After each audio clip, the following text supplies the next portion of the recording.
Joy அவர்களோட ஃபோனில் நம்ம 2 பேரும் சேர்ந்து எடுத்துக்கிட்ட ஃபோட்டோஸ் வீடியோஸ் இருக்கக்கூடாதுன்னு சொல்லிட்டு ஜாய் அவங்களோட ஃபோனை உடைச்சிருக்காரு, ஐபேடையும் உடைச்சிருக்காருன்னு சொல்லப்படுது. மாதம்பட்டி ரங்கராஜ் சில இடங்கள்ல ஜாய் அவர்களோட கணவர் அப்படின்னு சொல்லிட்டு சில இடங்கள்ல சைன் போட்டிருக்காரு.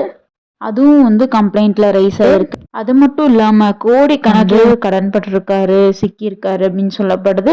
இது எல்லாத்தையும் பத்தி தான் இந்த வீடியோல பார்க்க போறோம். இப்போ ரீசெண்டா விஜய் அவார்ட் ஷூட்டிங்ஸ் நடந்தது. அதுல ஷூட்டிங்க்கு மாதம்பட்டி ரங்கராஜ் அவங்களோட ஃபர்ஸ்ட் ஒய்ஃபை கூட்டிட்டு போயிருக்காரு. ஏன்னா தானே அஃபிஷியலான ஒய்ஃபு.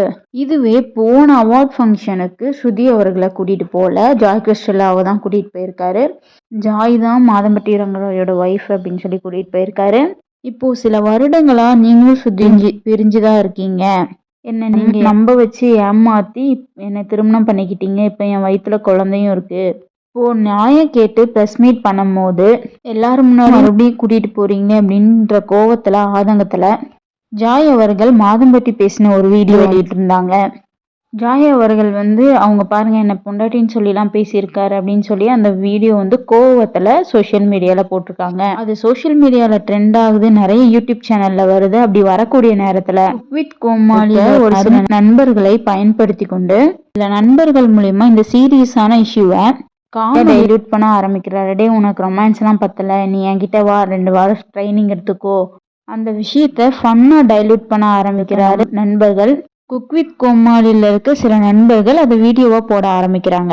அவங்க ஃப்ரெண்ட்லியா காமெடியா நினைச்சு போடுறாங்க. ஆனா இதுக்கு பின்னாடி ஒரு பேக்ரவுண்ட்ல ஒரு விஷயம் இருக்கு. ஜாய் அவர்களை வெறுப்பேற்றுறதுக்காகவும் அந்த விஷயத்த டைல்யூட் பண்றதுக்காகவும் விஷயத்த மாதம்பட்டி ரங்கராஜ் அவர்கள் பண்றாரு.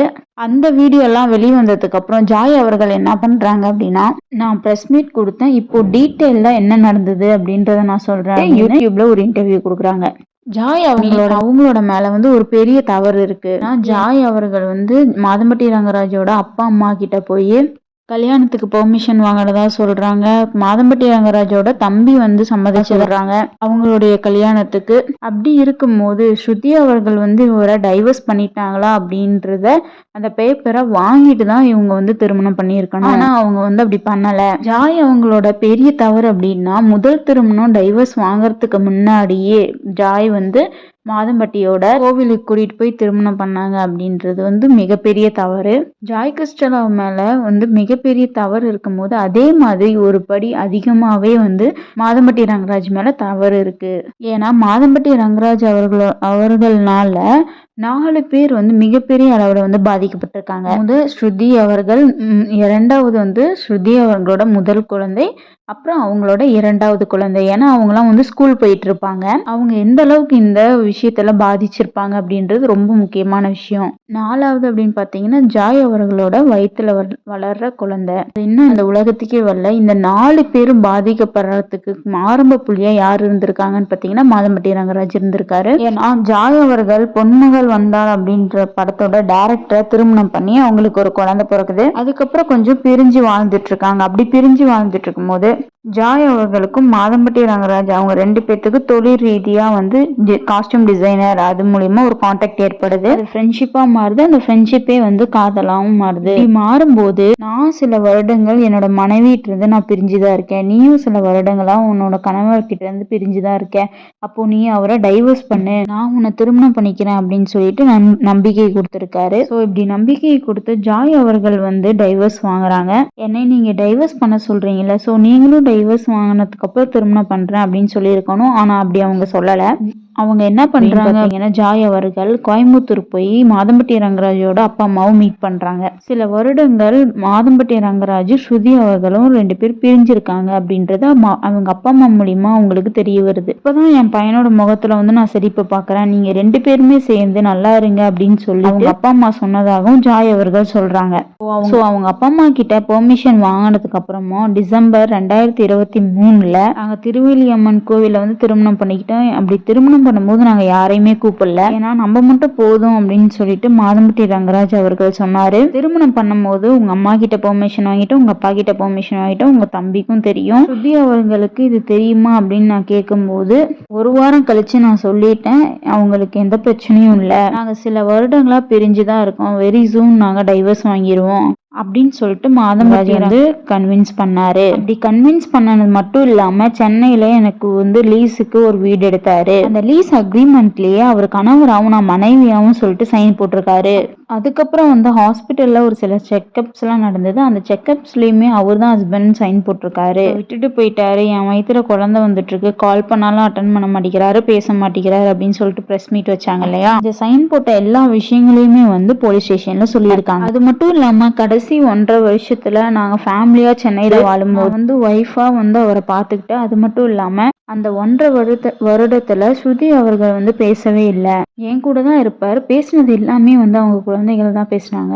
அது மட்டும் இல்லாம ஒரு தீபாவளிக்கும் நாங்க கோயம்புத்தூர்ல அவங்க அம்மாவை பார்க்க போனோம். அவங்க அம்மா எங்களை பிளஸ் பண்ணாங்க, என்னோட தாலியில வந்து குங்குமம்லாம் வச்சாங்க அப்படின்னு ஜாய் அவர்கள் சொல்றாங்க. சரி, ஓகே, நீங்க இன்னும் டைவர்ஸ் வாங்கல, அப்புறம் ஏன் குழந்தைலாம் பெத்துக்கிறீங்க அப்படின்னு ஒரு கேள்வி எழுப்பும் போது 2023 எங்களுக்கு கல்யாணம் ஆனதுல இருந்தே அவர் கேர்ள் பேபி வேணும் அப்படின்னு சொல்லிட்டு என்கிட்ட கேட்டுட்டே இருந்தாரு. அப்படி கேட்டுட்டே இருக்கும் போது அவர் என்னோட ஹஸ்பண்ட் அப்படின்னு மீடியா இருக்கிறவங்க எல்லாருக்கும் தெரியும். எங்க பார்த்தாலும் இவங்க தான் என் ஒய்ஃப் அப்படின்னு இன்ட்ரடியூஸ் பண்ணி வைக்கிறாரு, அவங்க ஃபேமிலியிலே இன்ட்ரடியூஸ் பண்ணி வச்சிட்டாரு அப்படின்னு சொல்லிட்டு நான் அந்த வாழ்க்கைக்கு ரெடி ஆயிட்டேன் அப்படின்னு சொல்லிட்டு ஜாய் அவர்கள் சொல்றாங்க. ஏற்கனவே அபார்ட் ஆயிருச்சு அப்படின்னு சொல்லும் போது வந்து அழுந்து கண்ணீர் வடிச்சாரு.